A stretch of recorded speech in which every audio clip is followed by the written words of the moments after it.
जय हिंद दोस्तों। क्या कोई ऐसा फंड अवेलेबल है जो मार्केट नीचे की तरफ जा रहा होता है उस समय भी हमें डिसेंट रिटर्न देता है या फिर हमारा जो कैपिटल है उसको प्रोटेक्ट करता है? तो हाँ, ऐसा फंड अवेलेबल है जिसको हम कहते हैं बैलेंस्ड एडवांटेज फंड। इस बैलेंस्ड एडवांटेज फंड को हमें समझना बहुत ही ज़्यादा जरूरी है। अब आपको ये सवाल आ रहा होगा कि अगर मार्केट नीचे की तरफ जा रहा हो तो उस समय हमारा कैपिटल प्रोटेक्शन किस तरीके से होता है? तो वो भी मैं आपको बताता हूँ। इसमें दो एलिमेंट्स होते हैं।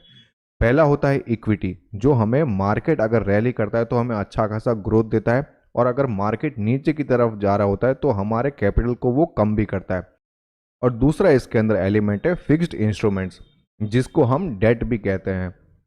जब भी मार्केट नीचे की तरफ जा रहा होता है तो उस समय अगर फंड के अंदर डेट वाले इंस्ट्रूमेंट्स अगर अवेलेबल है तो हमारा जो कैपिटल होता है उसको ये प्रोटेक्ट करता है। किस तरीके से? क्योंकि डेट के अंदर क्या होता है कि इसके अंदर फिक्स रिटर्न होते हैं, जैसे कि 7% से लेके 8% जितने हमें फिक्स रिटर्न इसके अंदर हमें देखने को मिलते हैं। मार्केट अगर नीचे भी जा रहा होता है तो उस समय ये फिक्स होता है कि हमें 7 से लेके 8% जितना रिटर्न मिलेगा। मार्केट अगर ऊपर की तरफ जा रहा होता है तो इक्विटी हमें हेल्प करता है यहाँ से अच्छा खासा रिटर्न निकाल के देने के लिए। अभी यहाँ पर क्या होता है कि बैलेंस एडवांटेज फंड के अंदर दो एलिमेंट्स को यूज करके फंड बनाया जाता है। इसके अंदर फंड मैनेजर के ऊपर ही यहाँ पर पूरा का पूरा डिपेंडेंस रहता है कि वो इन दोनों इंस्ट्रूमेंट को किस तरीके से यूज करते हैं। अगर मार्केट ऊपर की तरफ जा रहा होता है तो वहां पर इस फिक्स्ड इंस्ट्रूमेंट्स को कम कर देते हैं ताकि हमें अच्छा रिटर्न निकाल के मिल सके। और अगर मार्केट नीचे की तरफ जा रहा होता है तो उस समय फंड मैनेजर क्या करता है कि इक्विटी का जो पोर्शन होता है उसको कम कर देता है और साथ में डेट का पोर्शन जो होता है उसको बढ़ा देता है। इसी के कारण हमारा जो कैपिटल होता है उसको ज़्यादा नुकसान नहीं होता है। अगर आप एक कंजर्वेटिव टाइप के इन्वेस्टर हो या फिर आप रिटायर हो चुके हो या फिर आप रिटायरमेंट की कगार पर हो, तो इस टाइप के जो फंड होते हैं वो आपको बहुत ही हेल्पफुल होते हैं, क्योंकि ये हमारा सबसे पहला गोल यही होता है कि हमारा कैपिटल हमेशा प्रोटेक्टेड रहना चाहिए। और जो लोग ज़्यादा रिस्क लेना नहीं चाहते हैं उनके लिए ये फंड बहुत ही ज़्यादा अच्छा साबित हो सकता है। अगर आपको इस फंड के अंदर इन्वेस्टमेंट करना है तो लिंक मैंने डिस्क्रिप्शन में दे दिया है, वहाँ से आप इस फंड के अंदर इन्वेस्टमेंट्स करना स्टार्ट कर सकते हैं। ऐसा ही एक फंड है एसबीआई म्यूचुअल फंड का, एसबीआई बैलेंस्ड एडवांटेज फंड। इस फंड की हम सारी की सारी डिटेल्स लेंगे, वो भी हम एसबीआई म्यूचुअल फंड की वेबसाइट के ऊपर से। तो चलिए शुरू करते हैं। ये है एसबीआई म्यूचुअल फंड की वेबसाइट। इसी के ऊपर हम एसबीआई बैलेंस्ड एडवांटेज फंड का पूरा डिटेल लेने की कोशिश करेंगे। इसमें आपके सारे डाउट्स क्लियर हो जाएंगे। अगर आप चाहो तो डिस्क्रिप्शन में मैंने एक लिंक दिया हुआ है, वहाँ से आप अपना इन्वेस्टमेंट करना स्टार्ट कर सकते हैं, जो कि बहुत ही सिंपल प्रोसेस है। अगर आपने अभी तक हमारे चैनल को सब्सक्राइब नहीं किया है तो ज़रूर सब्सक्राइब कर लीजिएगा। तो यहाँ पर आप देख सकते हैं कि ये है हाइब्रिड कैटेगरी का फंड, क्योंकि इसके अंदर डेट और इक्विटी दोनों ही शामिल है। ये है ओपन एंडेड। ओपन एंडेड का मतलब ये होता है कि आप इस फंड के अंदर कभी भी अपने पैसों को इन्वेस्ट कर सकते हो और कभी भी अपने पैसों को रिडीम कर सकते हो। इसमें किसी भी तरीके का लॉक इन पीरियड नहीं होता है। ये हाई रिस्क कैटेगरी का फंड है। अब यहाँ पर आपको एक चीज़ समझनी पड़ेगी। अगर यहाँ पर ये प्योर इक्विटी का फंड होता तो इसके अंदर वेरी हाई रिस्क लिखा हुआ रहता, लेकिन इसके अंदर डेट भी शामिल है। इसके कारण इसको यहाँ पर हाई रिस्क कैटेगरी के अंदर शामिल किया गया है। अगर हम इस फंड का एक साल का रिटर्न देखते हैं तो यहाँ पर हम देख सकते हैं कि ये 23.47% का यहाँ पर रिटर्न दिया है मात्र एक साल के अंदर। और इस फंड का एयूएम अगर हम देखें तो लोगों ने कितना इन्वेस्टमेंट किया है, तो यहाँ पर 27,494 करोड़ का एयूएम है इसके अंदर। साथ में ये फंड लॉन्च हुआ था 31 अगस्त 2021 में। मुझे अभी भी याद है कि इस फंड का सबसे बड़ा रिकॉर्ड इसने बनाया है कि सबसे ज़्यादा पैसा इस फंड ने कलेक्ट किया था अपने एनएफओ पीरियड के अंदर, अराउंड 12,000 करोड़ का। अगर ये मेरा फिगर गलत है तो आप हमें कमेंट करके बता सकते हैं कि इस फंड ने अपने एनएफओ पीरियड के अंदर कितना पैसा कलेक्ट किया था। यहाँ पर आप देख सकते हैं कि इस फंड का जो एग्जिट लोड है वो है 1% का, और वो भी कितने पीरियड के लिए वो भी मैं आपको बता देता हूँ। अगर आप अपने पैसों को एक साल के अंदर अंदर रिडीम करते हो तो आपको 1% का एग्जिट लोड लगेगा, लेकिन अगर आप अपने पैसों को एक साल के बाद रिडीम करते हो तो आपको किसी भी तरीके का एग्जिट लोड नहीं लगेगा। अगर आपको अपना इन्वेस्टमेंट स्टार्ट करना है तो मिनिमम कितना अमाउंट लगने वाला है वो भी मैं आपको बताता हूँ। यहाँ पर आप देख सकते हैं कि मात्र 5000 रुपीज़ के लमसम अमाउंट से आप अपना इन्वेस्टमेंट स्टार्ट कर सकते हो, या फिर अगर आपको अपनी SIP स्टार्ट करनी है तो मात्र 500 रुपीज़ पर मंथ से आप अपनी SIP स्टार्ट कर सकते हो। बहुत ही छोटे अमाउंट से भी आप अपनी SIP स्टार्ट कर सकते हो। स्टार्ट करने के लिए यहाँ पर लिंक मैंने डिस्क्रिप्शन में दे दिया है। यहाँ पर अगर हम फंड ओवरव्यू देखते हैं तो यहाँ पर हम देख सकते हैं कि इस फंड के यहाँ पर चार फंड मैनेजर्स हैं। पहले हैं यहाँ पर दिनेश बालचंद्रन, दूसरे हैं राजीव बालकृष्णन, तीसरी हैं मानसी सजेजा और चौथे हैं प्रदीप केसवन।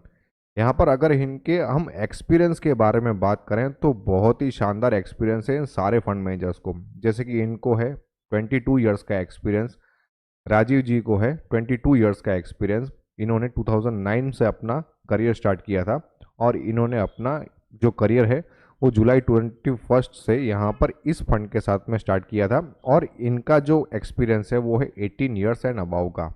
मतलब शानदार एक्सपीरियंस लेके चल रहे हैं, और साथ में इनका जो परफॉर्मेंस है वो भी आप यहाँ पर इस फंड के परफॉर्मेंस के थ्रू देख सकते हैं। पोर्टफोलियो ब्रेकअप की अगर हम बात करें तो यहाँ पर जैसे कि मैंने बताया था, इसके अंदर डेट भी शामिल है। मतलब यहाँ पर जो फिक्स्ड इनकम वाले इंस्ट्रूमेंट्स होते हैं वो भी इसके अंदर शामिल है। तो फिक्स्ड इंस्ट्रूमेंट्स कौन से वो भी मैं आपको बताता हूँ। जैसे कि यहाँ पर गवर्नमेंट ऑफ इंडिया के जो बॉन्ड्स होते हैं उसके अंदर 10.34% का इन्वेस्टमेंट किया गया है। साथ में यहाँ पर डेट इंस्ट्रूमेंट्स के अंदर कैश एंड कैश इक्विवेलेंट के अंदर यहाँ पर 6.77% का इन्वेस्टमेंट किया गया है। बाकी यहाँ पर इक्विटी के अंदर हम देख सकते हैं कि ICICI बैंक के अंदर 4.89, HDFC बैंक के अंदर 4.53, एक्सिस बैंक के अंदर 3.41 और गेल के अंदर 3.36% का इन्वेस्टमेंट है। अगर हम सेक्टर एलोकेशन वाइज अगर हम देखते हैं तो यहाँ पर फाइनेंशियल सर्विसेज के अंदर सबसे ज़्यादा इन्वेस्टमेंट किया गया है, वो है 26.38% का। सोवरेन एंड बॉन्ड्स के अंदर यहाँ पर 11.4%, ऑयल एंड गैस के अंदर यहाँ पर 10.99, कैश इक्विवेलेंट के अंदर 6.77। ये भी एक डेट का हिस्सा है, ये भी आपको याद रखना है। पावर सेगमेंट के अंदर यहाँ पर 6.41, ऑटोमोबाइल्स एंड ऑटो कंपोनेंट्स के अंदर यहाँ पर 6.04%। यहाँ पर आप देख सकते हैं कि यहाँ पर स्टॉक्स कौन से लिए हैं, डेट के इंस्ट्रूमेंट्स कौन से, सेक्टर एलोकेशन कितना है वो भी आप यहाँ पर देख सकते हैं। परफॉर्मेंस की अगर हम बात करें तो मैं जैसे कि आपको आगे बताया कि ये फंड ज़्यादा पुराना नहीं है, 2021 के अंदर ही लॉन्च हुआ था। तो यहाँ पर हमें 3 साल का जो है यहाँ पर रिटर्न हमें देखने को नहीं मिलेगा। तो यहाँ पर हम देख सकते हैं कि एक साल के अंदर 23.47% का रिटर्न दिया है, जो कि बहुत ही शानदार है। और अगर हम इसको बेंचमार्क के साथ में कंपेयर करके देखते हैं तो बेंचमार्क यहाँ पर अराउंड 16% का, बेंचमार्क ने यहाँ पर 16% का रिटर्न दिया है, जबकि इस फंड ने बहुत ही शानदार 23.47% का रिटर्न दिया है। मतलब इस फंड ने बेंचमार्क को बीट किया है, बहुत ही शानदार फंड है। साथ में इस फंड का अगर इंसेप्शन से देखें तो बेंचमार्क ने 8.44% का रिटर्न दिया है, जो कि बहुत ही कंजर्वेटिव है, जबकि इसने अग्रेसिवली 12.36% का रिटर्न दिया है ये फंड जब से लॉन्च हुआ है तब से। अगर हम इन्वेस्टमेंट के मामले में बात करें तो अगर आपने 10,000 रुपीज़ एक साल पहले इन्वेस्टमेंट किया होता तो आज उसका वैल्यू होता 12,347 रुपीज़ का। और अगर आपने जब ये फंड लॉन्च हुआ था अगर आपने उस समय 10,000 रुपीज़ इन्वेस्टमेंट किया होता तो आज उसका वैल्यू होता 13,256 रुपीज़ का। मतलब हम देख सकते हैं कि शानदार हमें रिटर्न्स देखने को मिल रहे हैं। इसने यहाँ पर इन्वेस्टमेंट के मामले में बेंचमार्क को भी यहाँ पर पछाड़ दिया है। मतलब यहाँ पर शानदार रिटर्न हमें देखने को मिल रहे हैं बेंचमार्क के कंपैरिजन में भी। डॉक्यूमेंट्स को यहाँ पर हम ध्यान नहीं देंगे क्योंकि डॉक्यूमेंट्स के बारे में हमें ज़्यादा इन्फॉर्मेशन लेने की ज़रूरत नहीं। फंड डेटा की अगर मैं बात करूँ तो यहाँ पर आप देख सकते हैं कि एक्सपेंस रेशियो दिया गया है। यहाँ पर रेगुलर मोड के अंदर एक्सपेंस रेशियो है 1.62% का, और डायरेक्ट मोड के अंदर यहाँ पर एक्सपेंस रेशियो है 0.72% का। मॉडिफाइड ड्यूरेशन यहाँ पर 3.88 ईयर्स का है, और एवरेज मैच्योरिटी यहाँ पर 5.71 ईयर्स की है। यील्ड टू मैच्योरिटी है यहाँ पर 7.46। अब आपको ये कन्फ्यूजन हो रहा होगा कि मैं यहाँ पर ये सब डेटा जो बता रहा हूँ ये तो अभी तक हमने कभी सुना नहीं है। ये जो 3 डेटा जो मैंने दिए हैं, मॉडिफाइड ड्यूरेशन, एवरेज मैच्योरिटी और यील्ड टू मैच्योरिटी, ये तीनों डेटा है इस फंड के अंदर जो डेट इंस्ट्रूमेंट्स हैं उनके लिए। कोई भी अगर डेट होता है तो उसकी एक मैच्योरिटी पीरियड होता है। अलग अलग डेट इंस्ट्रूमेंट्स के अलग अलग मैच्योरिटी पीरियड होता है। तो यहाँ पर हम देख सकते हैं इन सबको कंबाइन करके यहाँ पर एवरेज मैच्योरिटी कितनी निकल के आ रही है। तो यहाँ पर 5.71 ईयर्स की, मतलब अराउंड 6 साल की डेट की मैच्योरिटी पीरियड है। और ये जो डेट इंस्ट्रूमेंट्स है वो कितना हमें यील्ड दे रहे हैं, तो वो है 7.46%, जो कि बेंचमार्क से भी ज़्यादा है। अच्छा खासा हमें रिटर्न यहाँ पर देखने को मिल रहा है इसी के कारण, क्योंकि जो डेट इंस्ट्रूमेंट्स होते हैं वो हमें जब मार्केट के अंदर डाउनफॉल होता है उस समय डेट इंस्ट्रूमेंट्स हमारे पोर्टफोलियो को प्रोटेक्ट करते हैं, उसको एक क्वेश्चन की तरह से काम करते हैं। आपको ये वीडियो कैसा लगा वो हमें कमेंट करके एक बार ज़रूर बताइएगा।